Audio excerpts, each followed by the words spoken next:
Hi, I'm Larry Wolf. This is Stuart Gross. We're partners at Robertson Holland, and we've been talking about the new tax law. The subject we're going to talk about now is a short one, very favorable to real estate. Stuart, why don't you talk about LikeKind Exchanges and what changes were made to the law? Larry mentioned that real estate did well in certain respects, and the brief description of the new law with respect to LikeKind Exchanges is that with regard to real estate, there were no changes.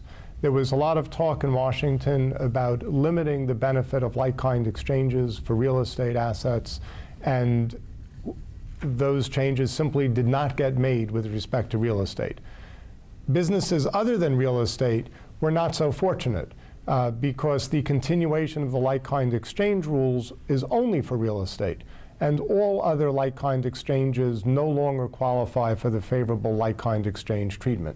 Personal property, artwork, bitcoins, all of those assets are no longer eligible for LikeKind Exchange treatment. So the ability to trade out of one asset, acquire a different asset that was previously regarded as of like kind, does not work now for any kind of personal property, only for real estate.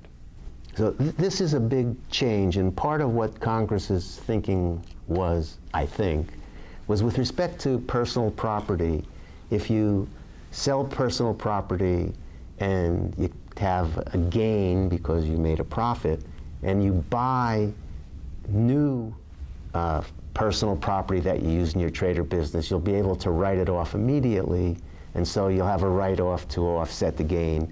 And so you're almost in the same position as if you had done a LikeKind exchange. That's great if you're using the property in your business or holding it for investment. So the airplane that you mentioned earlier, if I'm using the airplane in a trade or business, you're right. It doesn't matter that I can't do a LikeKind exchange of my old airplane for the new airplane, because I can simply write the new airplane off under the favorable bonus depreciation 100% expense rule. That's right. Now, artwork, as you mentioned, you don't have that same conceptual framework.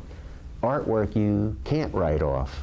So when you sell a piece of art and you have a profit and you buy another piece of art, you just have to pick up your gain and pay tax. This is a big deal in the art world because people were often trading up and not having to pay tax. They were rolling over their gain into the new property. But that's a major change. And cryptocurrencies, what can we say? You can't get a LikeKind exchange for those.